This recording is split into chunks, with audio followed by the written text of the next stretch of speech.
Hello and welcome to Bridge to Faith.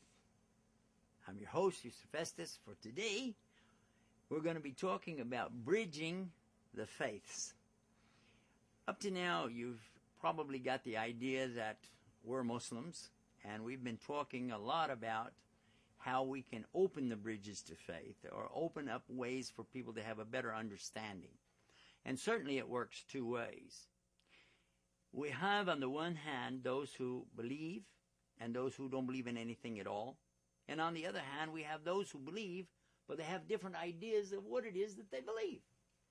And how do you resolve all of this, and how do you bring folks together?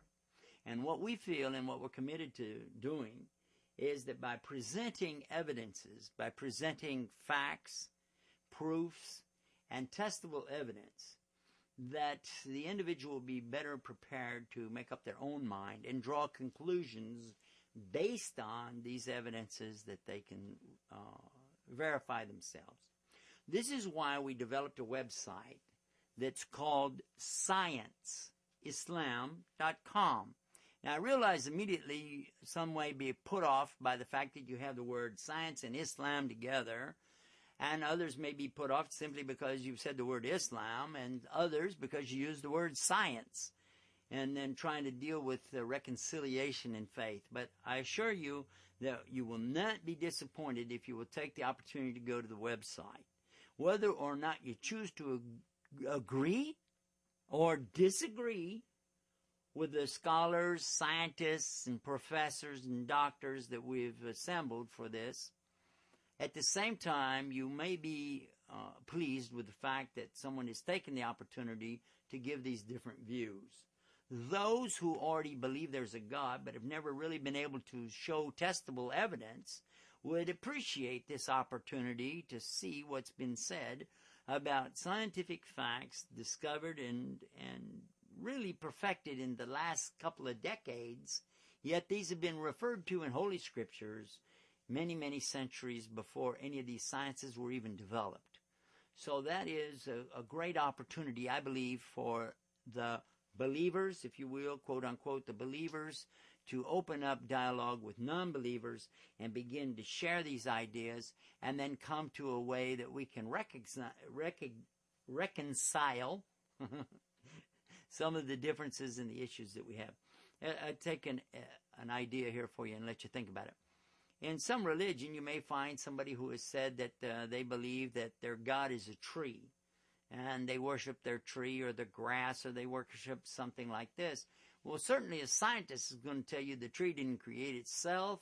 It didn't come, about by any kind of special miracle or anything. It's a tree that came from a seed, and so therefore he wouldn't want to believe in that religion.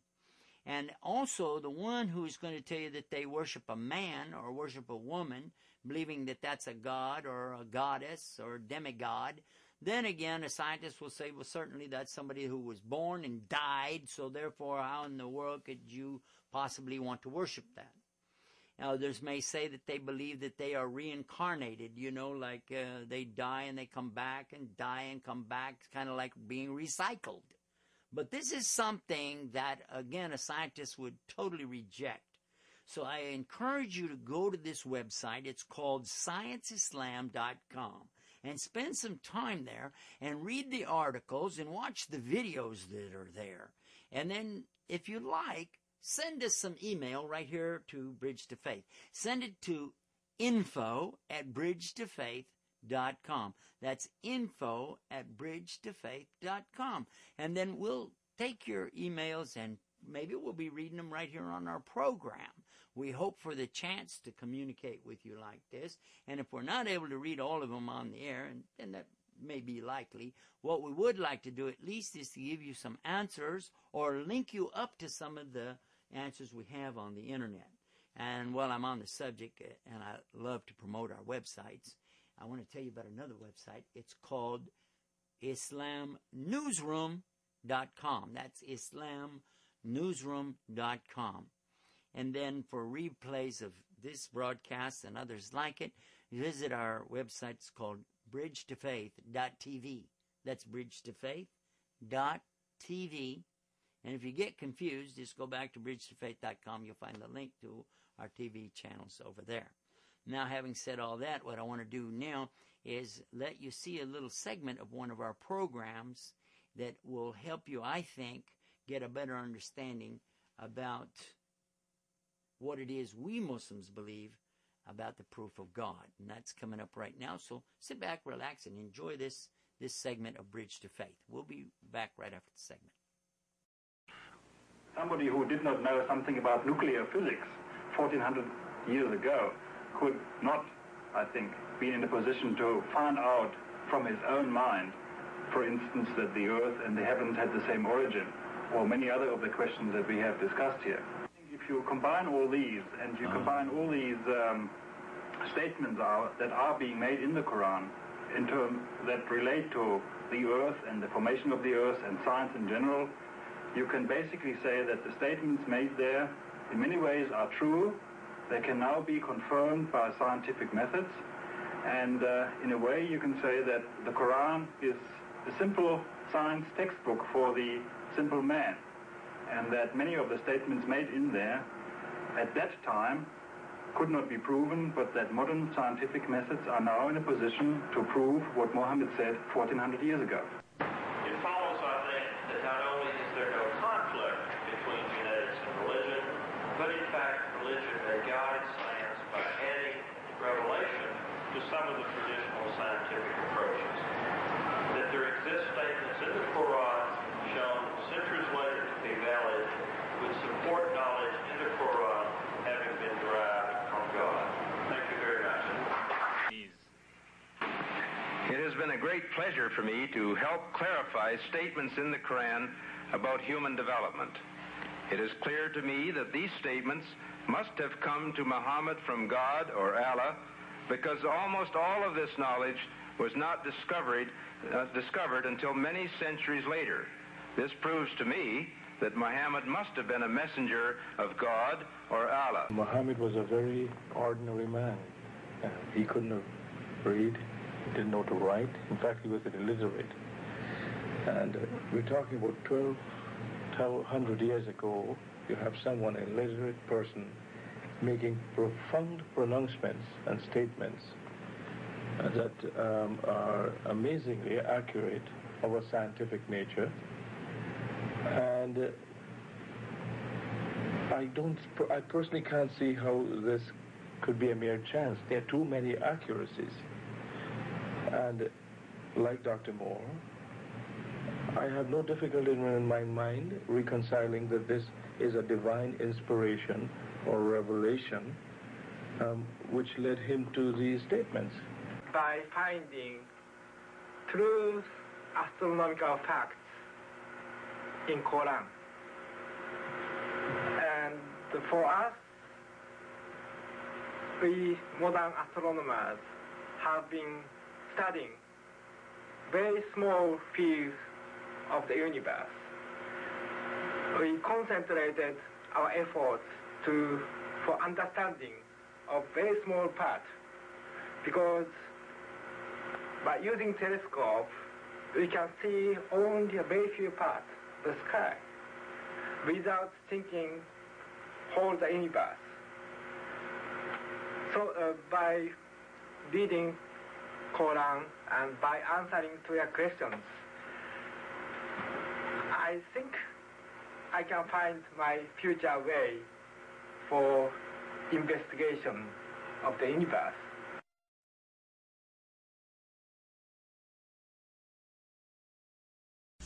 Well, let's go to the next step now. And that is a few more letters. We've been talking about the letters and the connection of the letters. So let's introduce some more of the letters. I want to go to the forest now and talk about the trees in the forest. We've been out to the beach. We've talked about the pot-bellied family, and now we want to go to the forest and look at some trees and some of the things that we find out there. Well, that's a tree, or that's a stem, or that's something really big. It's not a little short thing, it's a big one, and that's called a leaf. Now, I know that a leaf looks kind of like that, but this is a leaf, and it doesn't have any leaves on it. Maybe just a little small one off to the side. So we're going to give it a little small leaf off to the side like that. There's its little leaf right there. A leaf. See it? The little leaf. So this is where we get the A sound, but we can get a oo sound from it. We can get an E sound from it. We're going to go on now, and I'm going to give you a couple more of these trees out in the forest. This one right here, look at what it's got down at the bottom of the tree. You see that? Now, how do you like that? It's kind of a tall tree. Let's say that. Say, tall, not ta. We already had ta. You remember ta had 2 dots. This is tall. Tall, tall, not tall. Don't say the L on it, but say tall. Let me hear you say it. You didn't say it very loud. I said it louder than you did. Let's say tall. There you go. All right. That's tall. Now we're going to, you know what we did a while ago? We had some that were similar to the others, right? When we did the potbelly family, we're going to do it again. We're going to come up with that again. Look at there. Only we're going to put a dot right there. That was ah, and that's ta. And what is that going to be? That's the. Now this the is a real heavy TH sound. The other one we had was 3 dots. You remember the 3 dots? That was the, lightweight, like with and 3. But this one is like this, that, these, and those. This is that, and that is this. So give it a heavy TH sound right there, and a nice da sound over here, and a ah sound over here. This is ah. Could be ooh, it could be E, and it could be silent. We're going to come into that a little later, but right now that's alif, ba, and va. I don't want to put a dot here, it'll confuse you. Ba and va, the. Let me hear that. The, heavy duty. Huh? That's pretty good. All right.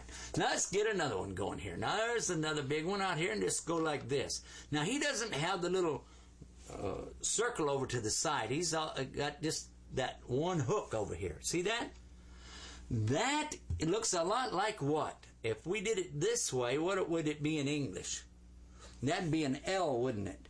Well, guess what? In Arabic, that's a lam.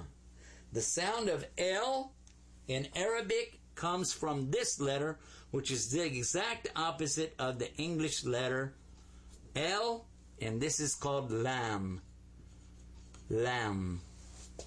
We mentioned it a little while ago in another segment when we made the connection between the Ain, the Lam, and the fat Ya. We found out that the Ya actually came in two families. He was in the stem family, you know, on the stems or the waves coming out of the ocean.